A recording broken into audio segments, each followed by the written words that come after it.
Hi guys, I hope you're well, I hope you're good and excited for our lesson today. We are still working with equations and today we are looking specifically at solving quadratic equations through factorizing. So we are using a method that we've learned earlier on, but now to solve equations. And the equations that we are working with today, they are specifically quadratic equations. So now let's see what quadratic equations really are.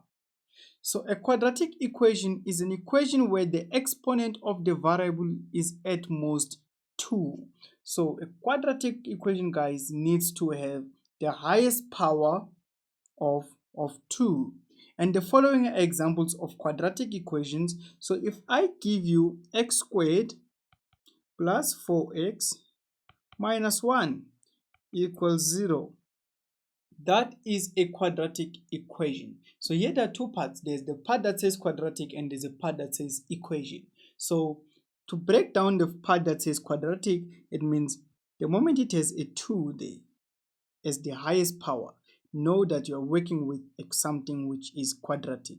And the moment you find yourself with the equal sign there, just know that you are now working with an equation. And also if you find yourself with x squared minus 4 equals 0 or any number, it's still a quadratic equation. Why do we say so? Because the highest exponent is 2. So it doesn't matter if you have 2 terms or 3 terms, it means you have a quadratic equation there. And another option is you can have x squared equals to 9. That also is still a quadratic equation. What makes it a quadratic equation? It is the highest exponent of 2. Okay, so that is how you identify a quadratic equation. Now, quadratic equations differ from linear equations in that a linear equation has only one solution. So whenever we solve for x, for example, on linear equations, we only manage to get one solution. So we only manage to get x equals to 2, x equals to 4, or x equals to 0. But on quadratic equations now, the solutions that you have, the maximum number of solutions that you have will be 2 solutions at least. So in quadratic equations, because the power is 2, it means also the number of solutions will be 2. And there are some special situations, however, in which a quadratic equation is either one solution or no solutions at all. So you find yourself with such situations, guys, where we are working with quadratic equations. You won't find a solution in some of the problems, and in some of the problems you will have one solution. So we will be exposing you to different type of questions in the future on quadratic equations, but now we are looking at the basic ones. Okay, and before we can actually jump into solving the problems that I have ready for you, we need to also look at the methods of solving quadratic equations. So I have rules that you can actually copy, you can actually write them down, guys, so that you always remember how to solve a quadratic equation. And the first rule is rewrite the equation in the required form of ax squared plus bx plus c equals 0. So if you are given an equation, for example, in this form, 3x squared plus 2x equals 1. So you need to rewrite this into the form of ax squared plus bx plus c. So it means you need to write this as 3x squared plus 2x minus 1 equals to 0. So you need to ensure that the constant term c that is on the other side jumps the equal sign and you equate your equation to 0. And secondly, divide the entire equation by any common factor of the coefficient to obtain the equation in the form of ax squared plus bx plus c equals 0, where a, b, and c have no common factors anymore. So the value of a, we want it to be 1 as much as possible. It should be 1, or it should be to a value that you don't, it's not a common value anymore. So you don't have a common factor anymore with the value of a. So the value of a is actually what we call the leading value.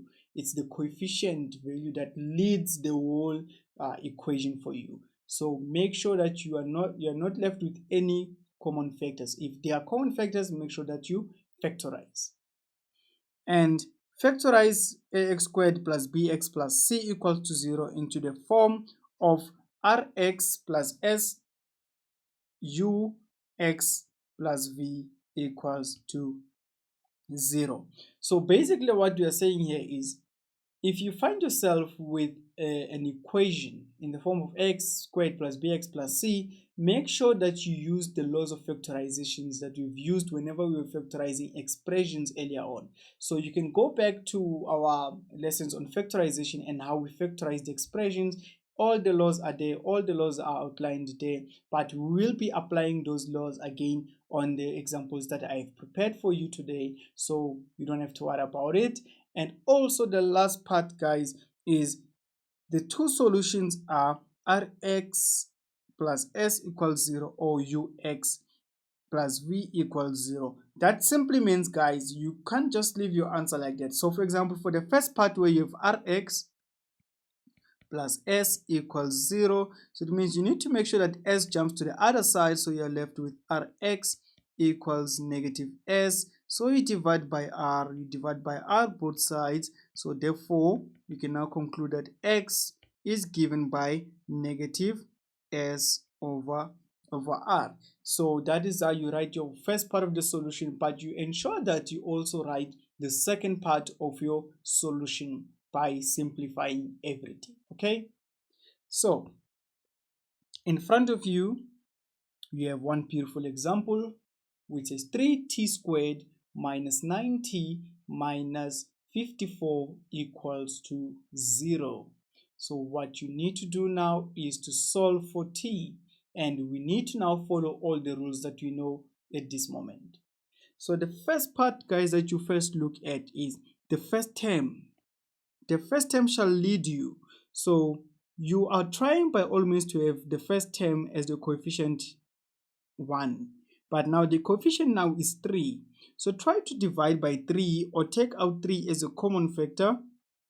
So if you divide by 3 throughout, so the 3 is positive, it's not negative. So if you divide by 3 throughout, so remember what you do on your left, you also do it on your right. So 3 divided by 3, you are left with t squared minus what is 9 divided by 3, that's going to be 3t, and what is 54 divided by 3, that is going to be 18. So that is 18. So now this is going to be equal to 0. So if you divide all of that, you are going to equate it to 0, because 0 divided by 3 is 0. So you did everything legal. If you're trying to divide by any number, make sure every term divides by that value, including the term that is after the equal sign. Now, secondly, you try to factorize. So if you're trying to factorize, we are going to open two brackets and equate these two to 0. And you break down the first value, so this is going to be t and t. Factors of 18 that when you add them or subtract them, they will give you 3. So you have 6 times 3. So if you have 6 times 3, you get 18. So I can use 6, I can use 3. And how do I get negative 3? If I'm trying to achieve negative 3, I make sure that the bigger number is negative and the smaller one is positive. Now, you need to first write the solution of the first part of the first bracket. So this is going to be t minus 6 equals 0. And you say, or you have t plus 3 equals to 0. So this is the part where after factorizing, you take the two solutions that you found whenever you're factorizing, but equate them to 0. And now you are going to find yourself with t equals to, you take the 6 to the other side, it becomes a positive 6, and you will also have t equals to negative 3. So you have two solutions in this problem. So Why do you have two solutions? Because it's a quadratic equation. So whenever you have quadratic equations, your solutions will be, the maximum number of solutions that you're going to have will be 2. Now, work example number 2. Let's try to work around the second example. It says solve for x if you have 3x squared plus 2x minus 1 equals to 0. Now, guys, in that problem now, for as much as your leading, the coefficient of the leading term is 3, that 3 is not a common factor. Because if you divide 3 on the first part, yes, you're going to get 1, but if you divide the 3 on the second part, it's going to be a fraction, and if you divide it again on the third part, it's going to be a fraction. So 3 is not a common factor in this case. Now, this is a special situation where this is what you do. You open two brackets and equate it to 0, and write factors of the first term. Factors of 3 is 3 and 1. So this is going to be 3x and simply x. Now, factors of the first term, factors of 1, guys, it's always 1 and 1, because 1 times 1 gives you 1, but you're trying to achieve the middle term, which is plus 2, so a positive 2. So I have 3 there and I have a 1 there, so we need to make sure that this one becomes positive and the other one becomes negative. Okay, and now this is going to be, you take the first bracket, so this is going to be 3x minus 1 equals to 0, or you're going to have 3 plus 1, x plus 1, which is equals to 0. So as you can see what I did there, guys, I just took exactly what I had on top there and I wrote it down, but equated both sides to 0.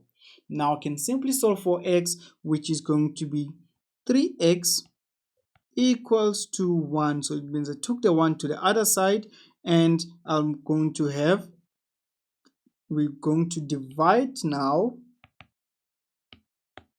So we're going to divide by 3 both sides. So therefore, x is given by 1 over 3. So that is one part of the solution. But remember, we have two parts. So also here, x is going to be, we take 1 to the other side, so it becomes negative 1. So you have two solutions. X is equals to 1 over 3, and the other one is x is equals to negative 1. So once again, we have two solutions. So I have one more problem for you, which is this one, and let's see how we are going to do it. Solve for y if negative y squared plus 8y minus 15 equals to 0. So all of that, we need to try to simplify it, guys. So how do we simplify this problem? As you can see, it has a negative value there. So if you have a negative value, guys, you open a bracket, you take out the negative, you open a bracket. So the moment you remove that negative, you're left with y squared. So since it was negative, you remove the negative from a positive sign. So now you have negative 8y, and also you have a positive 15. So because we took out the negative, so we're now going to have opposite signs in there. So we equate these two to 0. So this simply means you have a negative 1 there. So it means you're going to divide this fraction by this first part and the second part by negative 1. And what you do on your left, you also do it on your right hand side. So that is divided. Now you are left with y squared minus 8y plus 15 equals to 0. Now you have something that you're used to. So you have now a quadratic equation, which is the leading coefficient is a positive value and no common factors anymore, so everything is fine. So now let's open two brackets. So as we open two brackets, we equate it to 0. So this is going to be y and y. So those are factors of the first term. Now we look for factors of the last term, that when you add them or subtract them, they give you 8. So factors of 15, so 5 times 3 gives you 15, so I can use 5 and 3. And if I add 5 and 3, I manage to get the negative 8. So this is going to be negative 5 and negative 3. So negative 5 and negative 3 gives you negative 8. And if you multiply negative 5 and negative 3, they give you positive 15. So our factors are okay. And now we're going to say, therefore, this is going to be y minus 5 equals to 0, or this is going to be y minus 3 equals to 0. So both solutions are correct. So this is therefore y is equals to 5, or this is y equals to 3. So both of those values are correct. So you can say y equals to 5 or y equals to 3, or you can simply say y equals to 5 and also y is equals to 3, because every time you substitute in those two values, so if you substitute those values into the original equation, you will always get a 0. So that is why both of these solutions are applicable. So guys, this is how you work around solving quadratic equation using the methods of factorization. And I hope you enjoyed this lesson. Keep on going, keep on practicing more questions, and trust me, you will get this. So go back to the rules that I gave you, you won't struggle. So see you on the next lesson, guys.